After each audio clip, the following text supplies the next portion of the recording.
자, 오늘 말씀은 논쟁과 비판에 대한 말씀, 이런 주제로 말씀을 나누도록 하겠습니다. 이 세상 사람들은 논쟁이 끝일 날이 없는 것 같아요. 무수한 논쟁들이 각 곳에서 일어나죠. 그리고 서로 비판하죠. 특히 우리나라를 보면은 논쟁과 비판이 무수하게 일어납니다. 정말 이제 뉴스를 보고 싶지 않아요.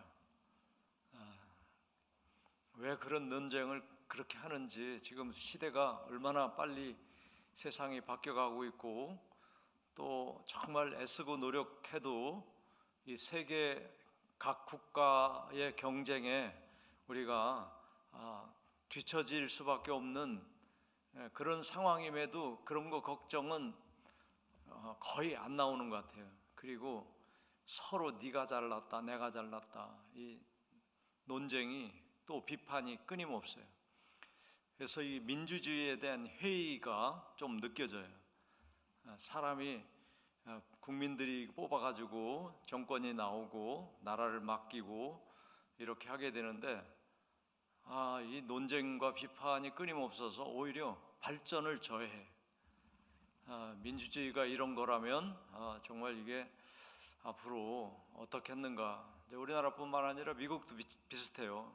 민주주의를 시작한 나라가 미국인데 미국도 비슷해요. 그래서 회의를 느끼는 거예요. 자, 근데 성경은, 하나님은 이 논쟁과 비판에 대해서 어떻게 말씀하시는가 하는 거하고, 자, 근데 교회에도, 크리스찬도 논쟁과 비판에 우리가 자유롭지 못하다 하는 생각을 또 해보게 됩니다. 오늘 10가지 요절을 보면서 말씀을 나눌 텐데, 신명기 19장 17절에 보면 이런 말씀이 있죠. 그 논쟁하는 쌍방이 같이 하나님 앞에 나가서 그 당시에 제사장과 재판장 앞에 설 것이요, 이렇게 말합니다. 이 논쟁이라고 하는 단어가 처음 나온 게 신명기예요. 신명기 시대에 와서 이제 논쟁이 있었던 거죠.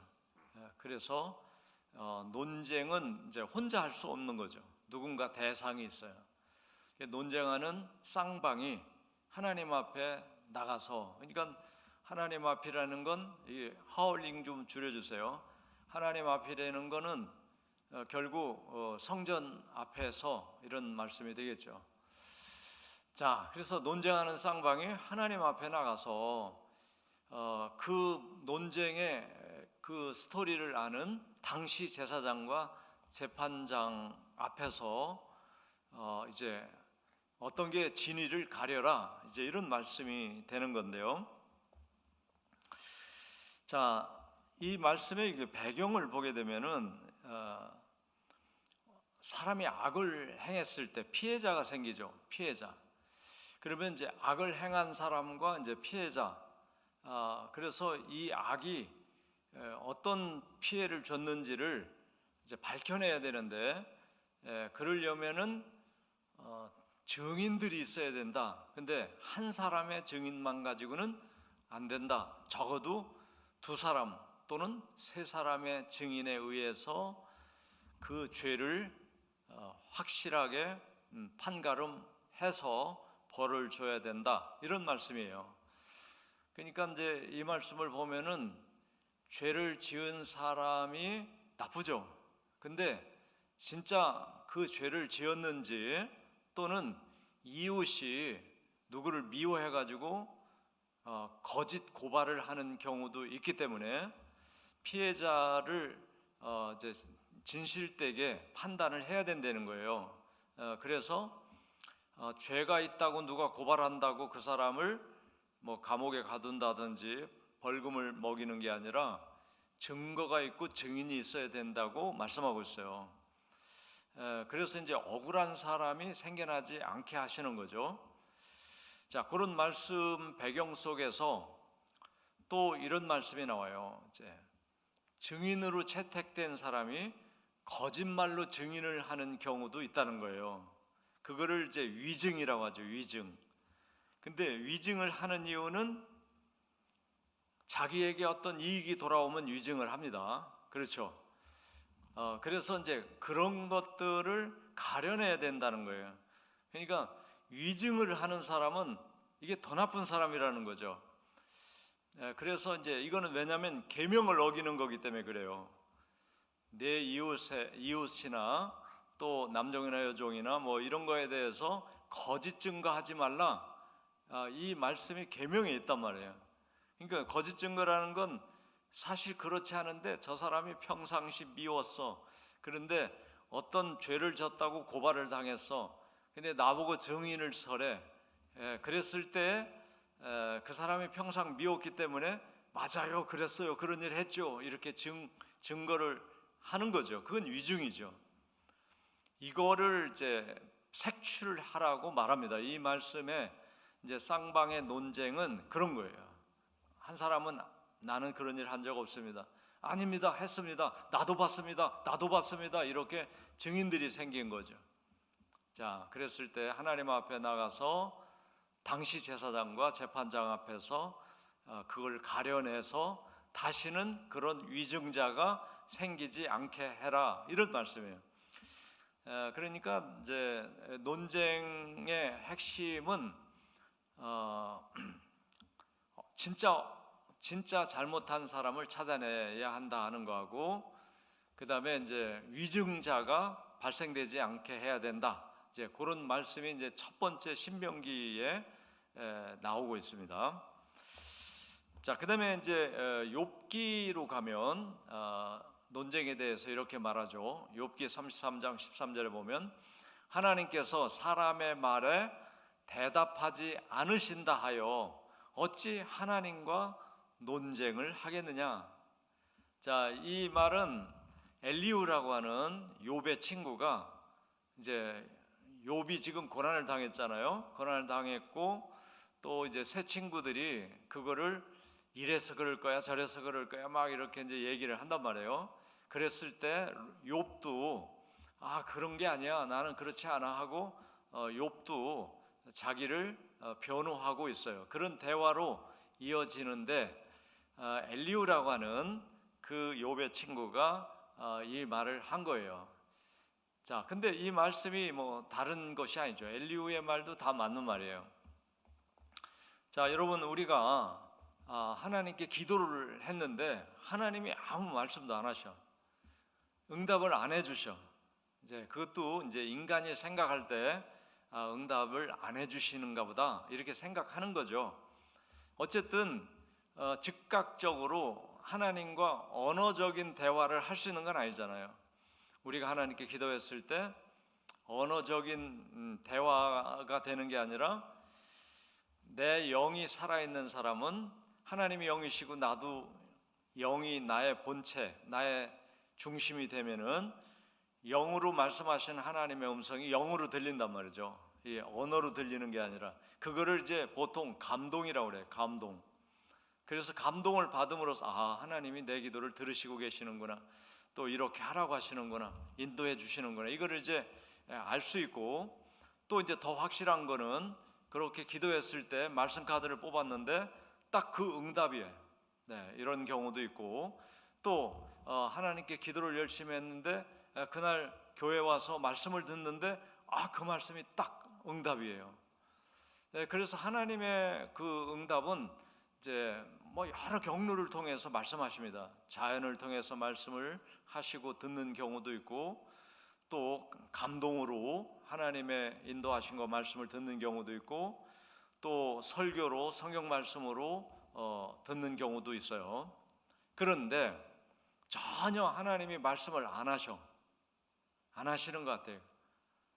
그렇다고 해서 하늘에다가 손을 대고 하나님 왜 말씀 안 하십니까? 이렇게 할 수 있겠느냐 하는 얘기죠. 근데 실제 그러는 사람들 있죠. 정말 답답할 때, 정말 내가 힘들어서 하나님께 기도를 하는데 아무 말씀도 안 하시는 것 같을 때 하나님 계신 겁니까? 막 이렇게 따지기도 하고, 그러다가 이제 진짜 하나님 만나죠. 자, 그래서 이제 그런 얘기예요. 하나님과는 사실상 우리가 논쟁할 수가 없죠. 우리가 하나님과 뭘 논쟁하겠어요, 우리가? 자, 그런 말씀을 욥기에서 찾아볼 수가 있습니다. 자, 그다음에 이사야서에 보면, 자, 이사야 58장 4절, 자, 이 말씀 같이 읽어보겠습니다. 보라, 너희가 금식하면서 논쟁하며 다투며 악한 주먹으로 치는도다.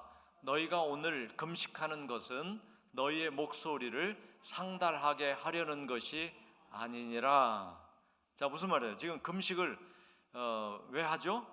하나님께 뭐 밥을 안 먹어가면서 하나님께 뭔가 간절한 기도가 있기 때문에 금식을 하는 거예요.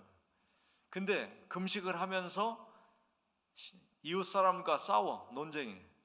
오늘 금식을 했는데 이웃 사람이 화나는 뭔 일을 했을 때 싸우고, 거기서 끝나는 게 아니라 다투고 주먹으로 한 방 치고, 그러면 오늘 금식하고 기도한 너희 목소리가 하나님께 상달되겠느냐?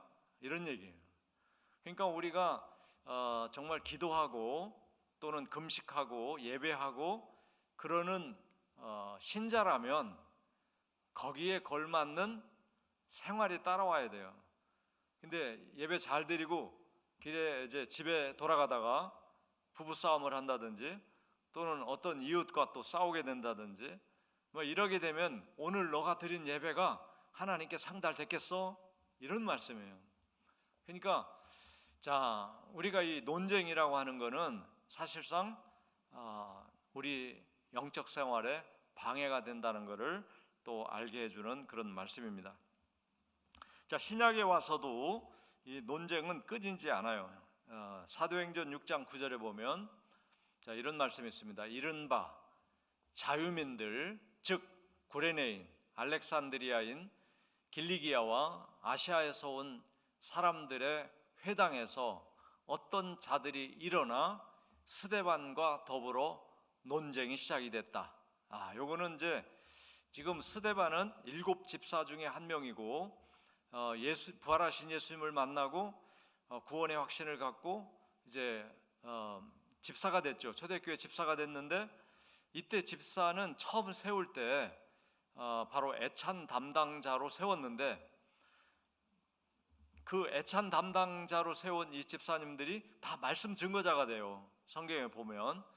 어쨌든 그래서 이 스데반은 이제 은혜 받고 말씀을 증거하게 되는데 스데반이 말씀을 증거할 때 그는 성령으로 은혜가 충만했어요.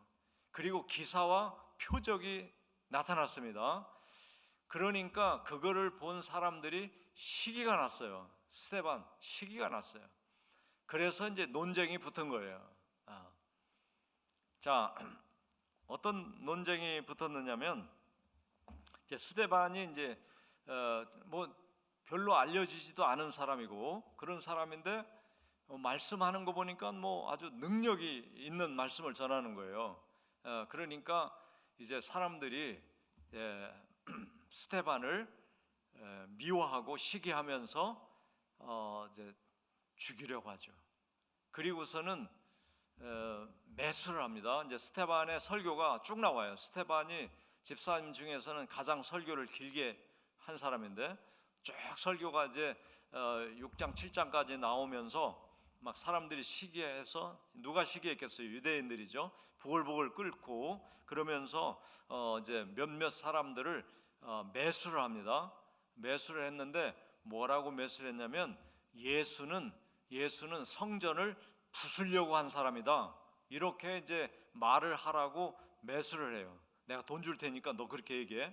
그러니까 돈 준다니까 다 하는 거예요. 저 스데반이 전하는 예수는 우리 그 위대한 우리 하나님의 성전을 부신다고 했습니다. 예수님이 그런 말씀 하긴 했죠. 부시면 3일에 내가 다시 짓는다고 그랬는데 이 성전을 얘기한 게 아니라 자기 몸이 십자가에 죽으시고 다시 부활할 거를 말씀한 건데 그거를 이제 거짓 증거하는 거죠. 본질은 빼먹고 그 말을 위증을 하는 거예요. 위증을 하게 만든 거죠. 또 예수라는 분은 모세의 율법을 고친다고, 모세의 율법이 잘못돼가지고 고친다고 얘기한 사람이야. 그러니까 저 스데반은 우리 유대교를 망하게 하는 이단이야. 스데반을 죽이십시오. 막 이렇게 하라고 매수를 한 거예요. 그래서 결국은 그 논쟁 때문에 이 많은 다른 나라 사람들까지도 으쌰으쌰 해가지고 스데반을 성전 밖으로 끌어내서 돌로 치게 되는 겁니다. 그러니까 이 초대교회에 아주 불상사가 일어난 거죠. 순교자가 된 거예요, 스데반이. 자, 우리가 아셔야 될 거는 하나님의 말씀은 논쟁의 주제가 아니다 하는 걸 아셔야 돼요. 하나님 말씀은 논쟁을 해서는 안 돼요. 내가 믿어지면 믿는 거고 안 믿어지면 안 믿어지는 거지, 그게 옳다 그르다 이건 맞다 틀리다 논쟁을 할 수 있는 말씀이 아니에요. 내가 이해를 못하는 거죠. 그리고 내가 안 믿어지면 안 믿어집니다, 그걸로 끝나야지 이게 이렇다 저렇다 할 수가 없는 거잖아요. 자, 그래서 스데반을 돌로 쳐서 죽이는 아주 악한 일이 일어난 게 스데반이 전하는 설교에 대해서 논쟁을 했고, 특히 성경에 다 나옵니다. 돈으로 매수를 해서 그 사람들이 거짓 증거를 한 게 다 나와요. 그래서 스데반을 돌로 치게 됐으니까 이거는 하나님의 일꾼, 하나님의 사람을 죽인 것이 되는 거죠. 아주 악한 일이 된 거죠. 자, 인간들의 논쟁은 이러한 죄로 끝나게 되는 경우가 많습니다. 자, 그다음에 이제 초대교회에 논쟁이 가장 심했던 교회가 고린도 교회예요. 고린도 교회. 자, 고린도 교회를 한번 보죠. 고린도전서 11장 16절. 자, 읽어보겠습니다. 논쟁하려는 생각을 가진 자가 있을지라도 우리에게나 하나님의 모든 교회에는 이런 관례가 없느니라. 이게 이제 바울의 증언이에요. 논쟁을 할 생각을 가진 사람이 교회 안에 많이 있을지라도 하나님의 모든 교회는 논쟁하는 관례가 없어. 이렇게 이제 편지를 써서 고린도 교회 성도들에게 알려준 거예요.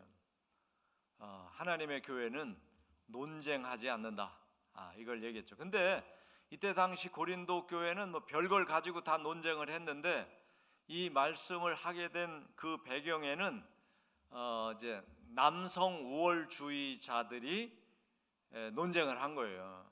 남성 우월자.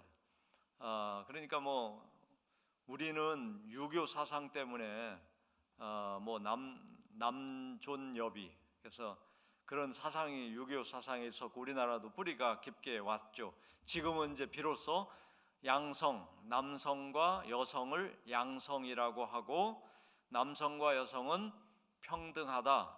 이게 이제 기독교 진리입니다.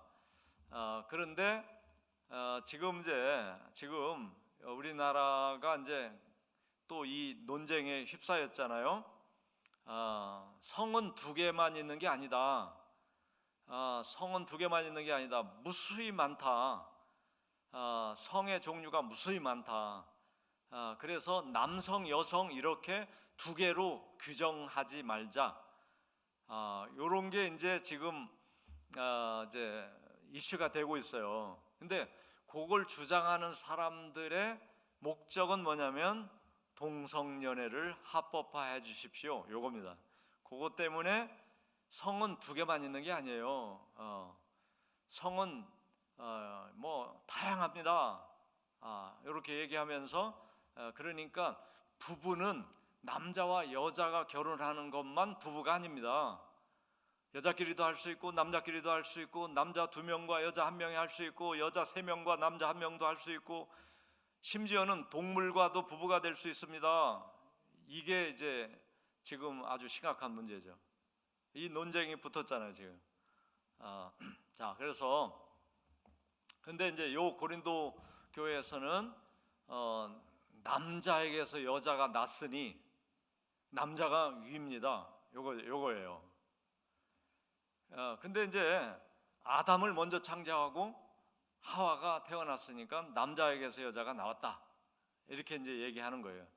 그러니까 남자가 더 우월하다, 이런 논리가 되잖아요. 근데 이제 결론은 뭐냐면 이제 바울이 증거하는 결론은 남자도 여자도 하나님께로부터 온 거지, 그 뭐 빠르고 늦고 뭐 이건 아니다 하는 거를 말씀을 하죠. 그러니까 아담도 하나님이 지으셨고 하와도 하나님이 지으신 거다. 그러니까 하나님께로부터 난 거다. 이제 그러니까 평등하죠. 그렇죠? 예. 자, 그런 말씀이 되는 거예요. 그래서 그런 논쟁이 고린도 교회에 아주 심각했죠. 그래서 고린도전서 11장 16절에 우리에게나 하나님의 모든 교회에 이런 관례가 없다 하는 말씀을 한 거예요. 그러니까 그런 논쟁을 교회에서 해서는 안 된다 이런 말씀이죠. 그 다음에 이제 로마서에 보면 로마서 14장 3절에 보면 어떤 걸로 또 논쟁이 일어나냐면 이제 여기서는 이제 비판이에요. 논쟁과 비판. 논쟁은 뭐 서로 어떤 주제를 가지고 싸우고 내가 옳다, 네가 옳다 하는 거고, 비판은 너가 잘못된 거야 이런 것들이 이제 비판이죠. 로마서 14장 3절에 보면 먹는 자는 먹지 않는 자를 업신여기지 말고 먹지 않는 자는 먹는 자를 비판하지 말라. 이는 하나님이 그를 받으셨음이라. 자, 여기서 이제 비판의 이제 주제가 뭐냐면 먹는 자는 먹지 않는 자를 업신여겼고 먹지 않는 자는 먹는 자를 비판했어요. 그러면 뭘 먹었길래? 자, 여기서 이 먹는다는 것이 무엇일까?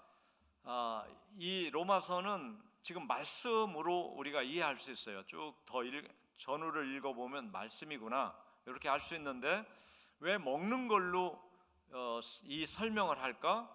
이거는 왜 그러냐면 유대인들은 먹을 수 있는 거와 먹을 수 없는 게 딱 정해져 있어요. 성경에 정해져 있죠. 그래서 먹을 수 있는 거를 코셔라고 그래요. 코셔. 정결 음식. 정결 음식. 지금까지 지켜요. 그래서 유대인들은 먹을 수 있는 음식과 먹지 못하는 음식이 정해져 있단 말이에요. 그러니까 먹는 자는 먹지 않는 자를 업신여긴다.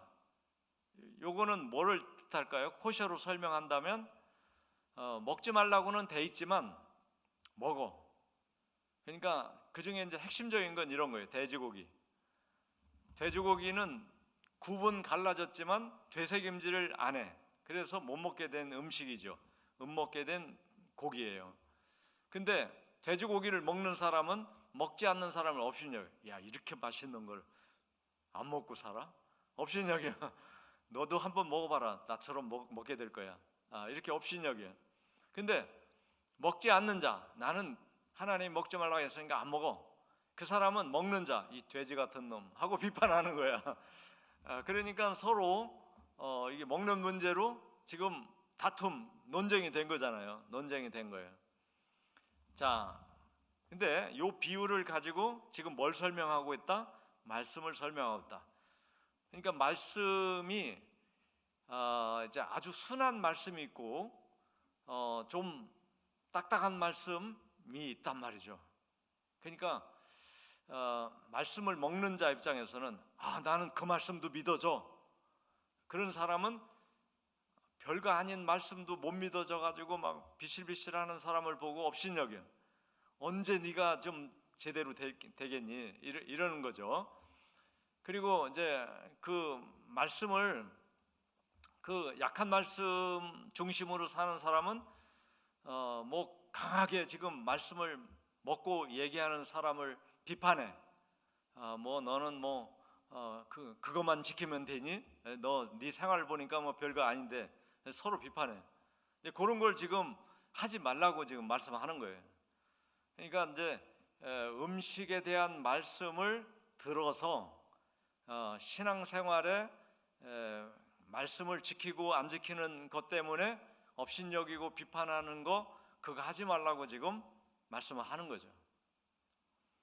자, 그러면서 왜 이걸 하지 말아야 되냐면 업신여기지도 말고 비판하지도 말라는 이유는 하나님이 그 두 사람 말씀을 뭐 큰 말씀을 먹는 사람 또 약한 말씀 속에 있는 사람 그 두 사람을 다 받으셨기 때문에 서로 싸우지 마, 비판하고 업신여기지 마 이런 뜻으로 말씀을 하고 있는 거예요. 자, 그러니까 우리 신앙이 크다 작다 이거는 하나님이 아시는 거고요.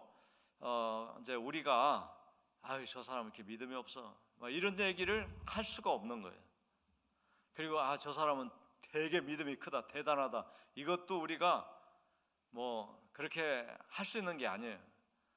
이 믿음에 관한 모든 것은 하나님이 받으시고 계시고 하나님만이 아시는 거죠. 자, 그래서 그런 논쟁, 믿음에 관한 논쟁 또는 말씀을 잘 지키는 사람, 잘 못 지키는 사람 같은 그런 사람들에 대해서 우리가 평가하지 마라 이런 말씀이에요. 자, 그다음에 이제 7번째 마태복음의 예수님 말씀을 보면 예수님이 이렇게 말했죠.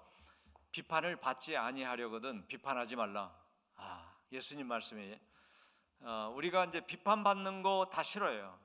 비판받는 거 좋아하는 사람 거의 없습니다.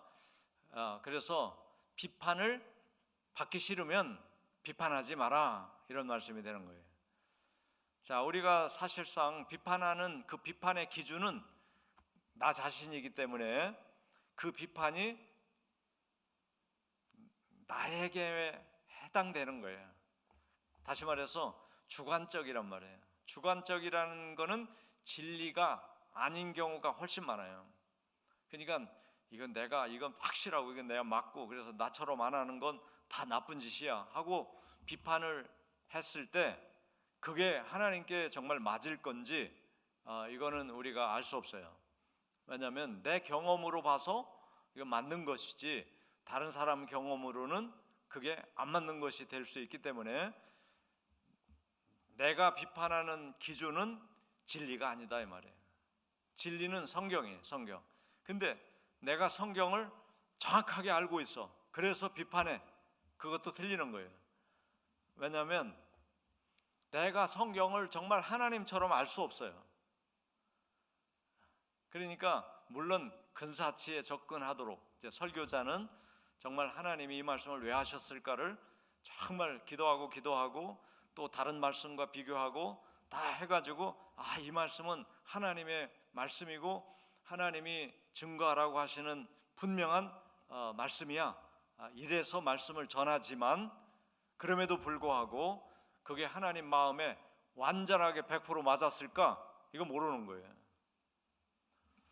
자, 그렇기 때문에 우리가 어떤 비판을 한다는 거는 이제 죄를 짓는 것이 되는 겁니다.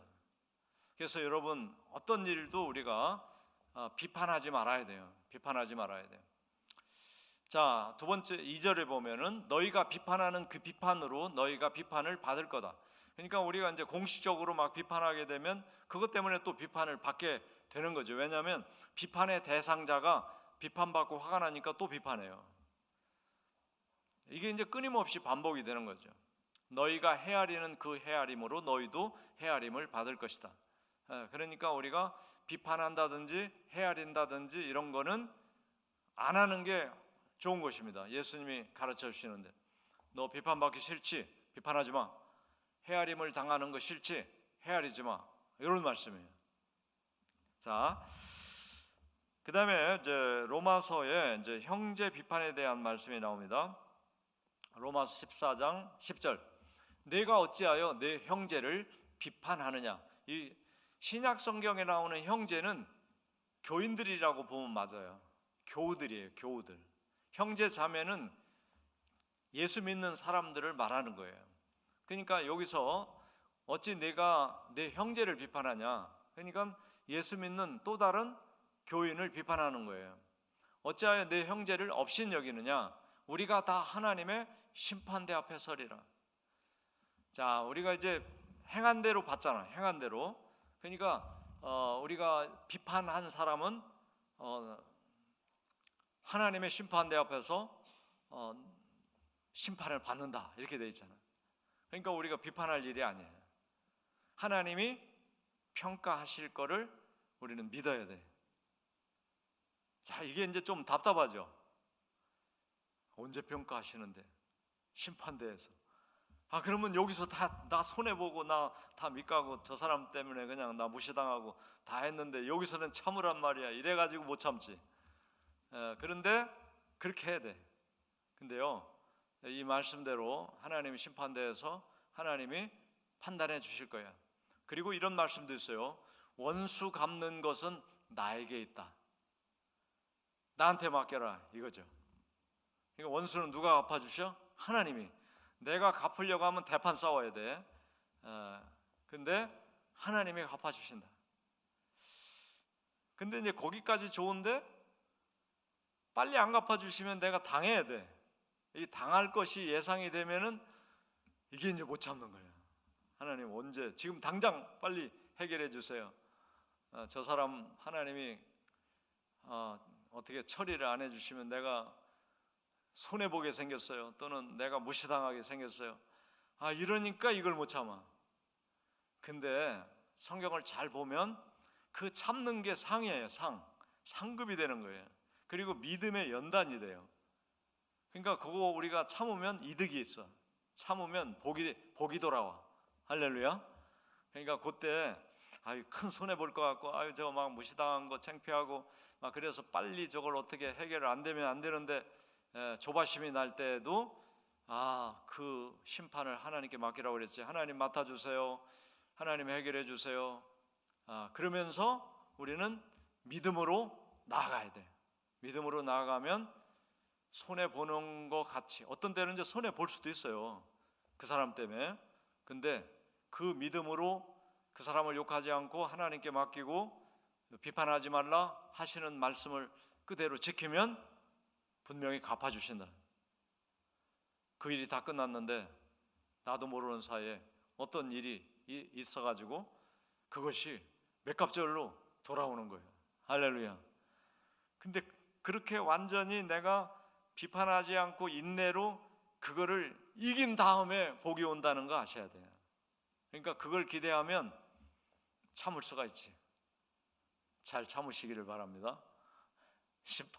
심판대학교 앞에까지 가면 안 돼. 자, 그 다음에 또 로마서 14장 13절을 보죠. 그런즉 우리가 다시는 서로 비판하지 말고, 자 여러분, 하나님께 맡기고 내가 하지 말고 하나님께 맡기면 하나님이 갚아주시고 나한테는 보상을 해주실 거를 믿고 다시는 우리가 서로 비판하지 말고 도리어 부딪힐 것이나 거칠 것을 형제 앞에 두지 않도록 주의하라. 주의사항이 하나 나와요. 거칠 것, 부딪힐 거를 형제 앞에 두지 마라. 그러니까 내가 조심해야 될 게 있는 거예요. 우리가 비판을 받거나 또 분쟁이 되는 이유가 내가 자꾸 건드려. 그러니까 내가 원인이 되면 안 된다는 얘기예요. 그러니까 그 사람이 나를 어떤 이유로 내가 그 사람한테 해를 준 적이 없는데 나를 해할 수도 있죠. 그 사람의 이익을 위해서. 그렇더라도 그거를 주님께 맡기고 주님이 해결해 주실 걸 바라고 우리가 그걸 견뎌야 되는데, 어떤 경우는 내가 건든단 말이에요. 내가 어떻게 그 사람에 대해서 얘기를 했는데 또 그 사람 얘기를 또 가서 해가지고 이제 커지는 경우가 있잖아요. 그게 바로 내가 부딪힐 것, 거칠 거를 그 사람 앞에 갖다 놓는 거예요.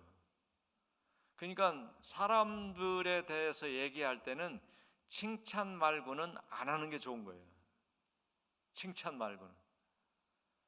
칭찬은 아무리 많이 해도 괜찮아요. 그리고 그 칭찬이 그 사람에게 나중에 들어가면 엄청 좋은 것이 되는 거예요. 근데 근데 우리 한국 사람들의 특징은 하여간 없는 사람 이야기하는 거를 무진장이 좋아하는 것 같아요. 목회자들 중에서도 많이 그래요. 저도 또 거기에 이제 또 맞장구 칠 때도 가끔 있어요. 이런 게 습관화되어 있는 것 같아요. 그래서 저도 이런 말씀을 전하게 될 때 또 말씀을 읽을 때 그러지 말아야지.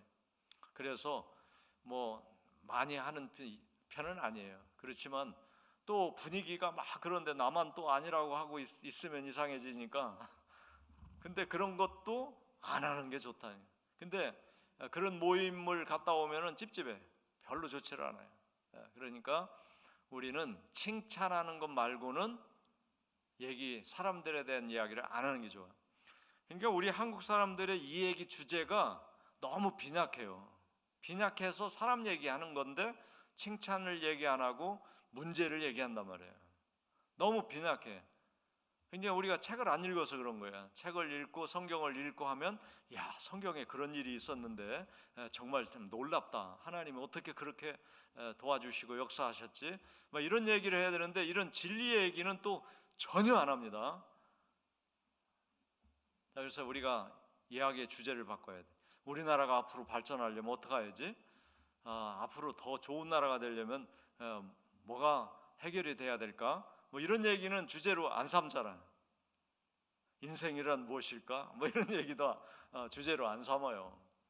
다 뭔가 거칠 것, 부딪힐 거를 만들어내. 그래서 쌈박질을 하죠. 자, 이런 건 우리가 주의해야 될 점이다 하는 거 우리가 기억했으면 좋겠습니다. 자, 그다음에 마지막 골로새 2장 16절. 자, 같이 읽어보겠습니다. 그러므로 먹고 마시는 것과 절기나 초하루나 안식일을 이유로 누구든지 너희를 비판하지 못하게 하라. 뭐 같아요? 지금 초대교회도 거의 유대교의 신앙과 예배를 받아들이고 있어요. 받아들이고 있는데 물론 이제 예배 형태가 달라졌죠. 유대교인들은 제물을 바쳐. 그러나 기독교인들은 예수님이 마지막 제물이 되어 주셨기 때문에 제물 제사를 안 드리고 말씀의 예배를 한단 말이에요. 그건 달라졌지만 먹고 마시는 게 뭐죠? 애찬과 성만찬이에요. 애찬과 성만찬을 하는 거를 비판하지 못하게 하라는 거예요. 절기 지키는 거를 비판하지 못하게 해라. 초하루, 월삭이죠. 월삭 지키는 거를 비판하지 못하게 하라. 초대교회는 안식일을 지켰습니다. 이 주일로 바뀌어진 게 이제 로마 교회, 그러니까 콘스탄틴 황제 이후에 주일로 지켜지게 된 거예요. 물론 초대교회 시절에는 안식 후 첫날 모여서 말씀을 나누고 성만찬을 했어요. 그런데 사도 바울이 복음을 전하러 소아시아로 다닐 때 다 유대인들은 뭐를 지키고 있어요? 안식일을 지키고 있어요. 어디서? 회당에서. 그러니까 거기 가서 복음을 전했어요. 그래서 이게 두 가지가 같이 지켜졌던 걸 알 수가 있는데, 자, 그거를 이제 비판하지 못하게 하라는 거예요. 자, 혼자 예수를 믿게 되면 안 믿는 가족이 내가 믿음 생활을 잘 못하면 교회를 그렇게 다니는데 왜 말을 그렇게 해? 이렇게 한다. 그리고 집사님이라며, 권사님이라며, 근데 왜 양보를 안 해? 막 이런단 말이에요. 그래가지고 속을 뒤집어 놓잖아. 그래서 만약에 주일 아침에 그러면 주일 교회 못 나오잖아. 한바탕 하고. 그런 거 하지 않도록, 비판하지 않도록 이제 성만찬 하는 사람은 뭐예요? 예수님이 내 안에 계신 거잖아요. 그러니까 내가 내 안에 예수님이 계신 그 삶을 신앙생활을 해야 되는 거예요. 교회 가서 성만찬을 하고 오더니 사람이 싹 달라졌네. 그러면 비판을 안 하잖아. 그리고 맥주 감사절을 지키고 오더니 막 감사가 넘치고 기쁘고 그 온 가족을 다 행복하게 만들어. 이야, 다음 주는 맥주 감사절 또 지키면 안 돼? 이렇게 이제 얘기를 들어야 되는데, 우리가 절기는 지켰는데 믿음 생활이 안 돼. 그러면 욕먹는 거라는 거죠. 욕먹는 거. 월삭을 막 새벽 기도를 나왔는데 집에 가서 싸우면 허사다 이거지. 주일 안식일, 뭐 주일이든 안식일, 우리는 이제 주일을 지키는 이제 기독교가 돼버렸죠. 예수님의 부활의 시간에 우리가 예배하는 주일을 지키는 됐는데, 야, 주일 지키고 와가지고 오후에 온 가족들이 서로 다투고 그러면 다음 주일부터 가지 마 이렇게 되는 거죠. 그렇게 너희를 비판하지 못하게 해라. 이 말은 정말 제대로 된 믿음 생활을 해라, 그런 얘기죠. 자, 그래서 오늘 우리 크리스찬들은 논쟁에 서지 않는 것이고요. 그렇게 이제 잘못하면 휩싸이게 되는데 그때에도 우리가 피해야 되겠고, 그 다음에 비판받지 않도록 비판을 하지 않는 생활을 우리가 해야 될 줄로 믿습니다. 자, 논쟁과 비판에 대한 말씀 기억하면서 우리가 이제 신실한 크리스찬으로 나아갔으면 좋겠습니다.